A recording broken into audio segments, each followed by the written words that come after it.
Hello guys! Welcome back to my YouTube channel. So, here, ang pag-uusapan natin is about crypto. Ano po? So, kasi marami yung nagpipiin sa akin. So, dito ko na lang po siya sasagutin. So, I hope na pinapanood mo to para masagot ko yung katanungan mo. Ano po? So, kasi madami sila.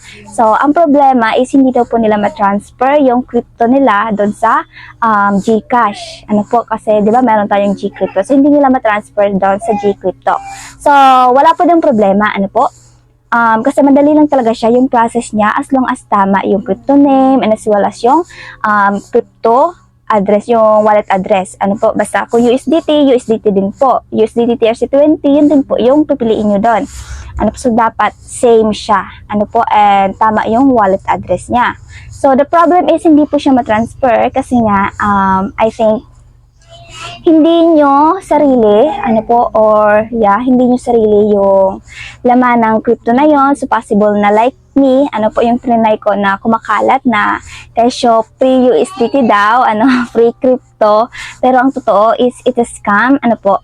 So, yung iba, nadadala sila, kasi malaking halaga yung laman talaga, nasa $800 and the other is $1,000 plus, $500 and so on so forth. Sobrang laki, diba? Nasa 50k, 30k, ganyan, 25k, yeah. So yun, diba? Malaking halaga siya. So marami talaga yung mga tao na ina-assume, syempre naman, diba, pera na. Pero the wrong is, imbis na kumita kayo ng pera, kayo pa yung nabiktima. Kasi that is a scam. So kapag tatry nyo siya na withdrawin, is may lalabas doon na kailangan nyo ng, kunwari, Tron or any crypto. Pero I think Tron, kailangan nyo ng Tron, kailangan nyo mag-deposit ng Tron na crypto para ma-withdraw nyo yung USDT. But, hindi pa din po yun mag-work. Kasi, yung ginagawa ng may-ari is, naka-frozen yung account na yon, yung laman na yon, yung USDT naka-frozen siya or sa iba naka-only view.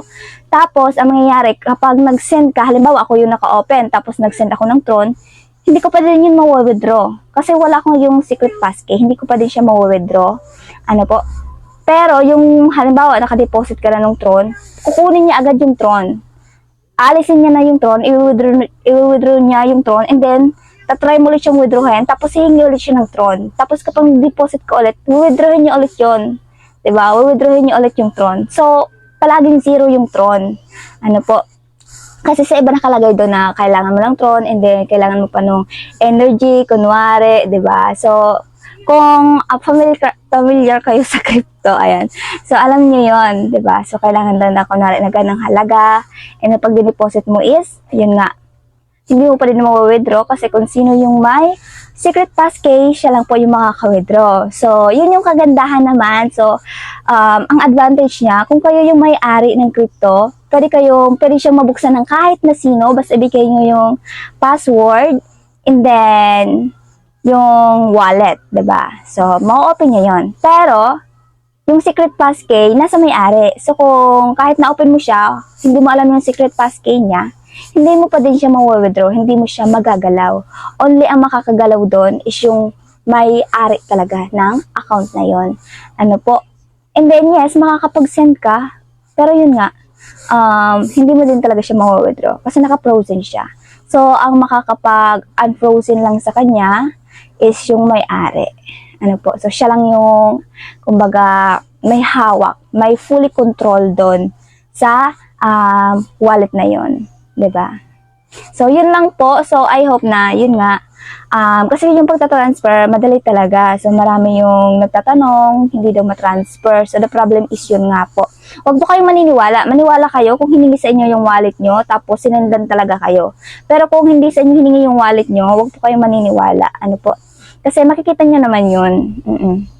Sa trust wallet kasi, marami yung nabibiktima kasi hindi siya nakikita doon. Hindi ko lang alam ngayon kung nakikita ba. Kasi sa alam ko sa trust wallet, hindi siya nakikita. Pero kapag trinay nyo siya sa ibang crypto wallet, makikita nyo doon black, o kaya frozen, o kaya naman view. Yun po yung nakikita. So, yun lang. I hope na sana po nakatulong. So, wag po kayo maniniwala. So, malaki kasi yung halaga talaga na laman niya. Pero kahit anong gawin natin, hindi po yun natin ma-withdraw kasi yung may-ari lang po ang may alam ng secret passkey niya. So, yun lang. Thank you so much!